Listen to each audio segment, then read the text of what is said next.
नमस्कार दोस्तों, स्वागत है आपका। दोस्तों आज हम जानेंगे आप प्राकृतिक अम्लों के बारे में। जैसे कि आपका सिरका में कौन सा अम्ल पाया जाता है, संतरा और नींबू में कौन सा अम्ल पाया जाता है, इमली में कौन सा अम्ल पाया जाता है, इनके बारे में जानेंगे। ये परीक्षा की दृष्टि से बहुत ही महत्वपूर्ण है। तो दोस्तों यह आपको रेलवे, एसएससी और स्टेट एग्जाम्स के जितने भी जो एग्जाम होते हैं उनमें इनमें से एग्जाम में क्वेश्चन देखने को मिल सकता है। तो आज इनके बारे में जानेंगे। शुरू करते हैं। तो दोस्तों हमारा प्राकृतिक स्रोत है सिरका। सिरका में कौन सा अम्ल पाया जाता है? सिरका में पाया जाता है आपका एसिटिक अम्ल। जो एसिटिक अम्ल पाया जाता है, एसिटिक अम्ल एक कार्बनिक यौगिक है जिसका रासायनिक सूत्र CH3COOH होता है। इसे एथेनोइक एसिड भी कहते हैं। जो एसिटिक अम्ल है इसको एथेनोइक अम्ल भी कहा जाता है और इसका रासायनिक सूत्र होता है CH3COOH। दोस्तों इसका सूत्र को याद रखना होगा। ये परीक्षा में डायरेक्ट पूछ लेता है एसिटिक अम्ल का सूत्र क्या होता है। चलते हैं अगले पर।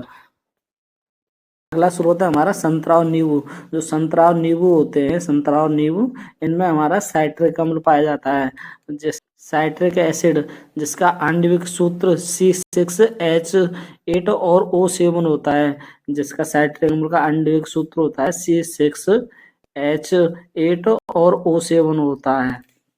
यह एक शक्तिशाली कार्बनिक यौगिक है लेकिन एक कमजोर कार्बनिक अम्ल है। जो साइट्रिक अम्ल होता है वो शक्तिशाली यौगिक होता है लेकिन कमजोर अम्ल होता है। यह कमजोर अम्ल होता है लेकिन शक्तिशाली यौगिक होता है। और चलते हैं आगे। अगला हमारा प्राकृतिक स्रोत है इमली। जो इमली है, इमली में हमारा टार्टरिक अम्ल पाया जाता है। टार्टरिक अम्ल एक कार्बनिक अम्ल है। इसका रासायनिक सूत्र C4H6O6 होता है। इसका रासायनिक सूत्र होता है जो C4H6 और H6 और O6 होता है।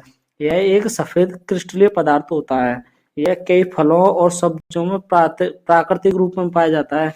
जो टार्टरिक अम्ल होता है वह कई सब्जी और फलों में प्राकृतिक रूप में पाया जाता है, जैसे कि आपका अंगूर में, केले में, इमली में और खट्टे फल होते हैं उनमें टार्टरिक अम्ल पाया जाता है। ये आपको ध्यान रखना होगा और परीक्षा की दृष्टि से ये भी महत्वपूर्ण है। टार्टरिक अम्ल का आणविक सूत्र क्या होता है? तो इसका रासायनिक सूत्र होता है ये C4H6 और O6। अगला है हमारा टमाटर। टमाटर में हमारा प्राकृतिक स्रोत होता है। इसमें ऑक्जेलिक अम्ल पाया जाता है। जो टमाटर में ऑक्जेलिक अम्ल पाया जाता है, ऑक्जेलिक एक कार्बनिक अम्ल है। यह एक शक्तिशाली चयापचय जहर है। जो ऑक्जेलिक अम्ल है वह एक शक्तिशाली चयापचय जहर है। ऑक्जेलिक एसिड का सूत्र C2H2 और O4 होता है। जैसे ऑक्जेलिक अम्ल का जो फॉर्मूला होता है ये C2 और H2 और O4 होता है। इसका सामान्यतः रूप क्रिस्टलीय हाइड्रेट होता है। जो ऑक्जेलिक अम्ल का सामान्यतः रूप क्रिस्टलीय हाइड्रेट होता है। इसका रासायनिक सूत्र होता है CH3COOH का होल ट्वाइस इंटू 2H2O होता है। ये आपको ध्यान रखना होगा। चलते हैं अगले पर। अगला हमारा प्राकृतिक स्रोत खट्टा दूध या दही। जो हमारा दूध और खट्टा दूध होता है उसमें दही या छाछ मठा होता है, उसमें हमारा लैक्टिक अम्ल पाया जाता है। दूध में लैक्टिक अम्ल पाया जाता है। लैक्टिक अम्ल एक कार्बनिक अम्ल है। इसके कई रूप और उपयोग होते हैं। जो लैक्टिक अम्ल के कई रूप और उपयोग होते हैं। लैक्टिक एसिड का सूत्र होता है C3H6O3। ये इसका C3H6 और O3 होता है लैक्टिक अम्ल का रासायनिक सूत्र। ये आपको याद रखना होगा। अगला है हमारा चींटी और बिच्छू का डंक। जो चींटी और बिच्छू का डंक होता है उसमें हमारा मेथेनोइक अम्ल पाया जाता है। जो हमारे जो चींटी काटती है और काटते समय यह मेथेनोइक अम्ल छोड़ देती है। तो मेथेनोइक अम्ल जैसे फॉर्मिक अम्ल भी कहा जाता है।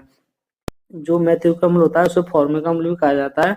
यह कार्बोक्जिलिक अम्ल है। इसका रासायनिक सूत्र होता है जो मेथनोइक अम्ल है इसको हम फॉर्मिक अम्ल भी कहते हैं। इसका रासायनिक सूत्र CHOOH होता है। ये आपको ध्यान में रखना होगा दोस्तों।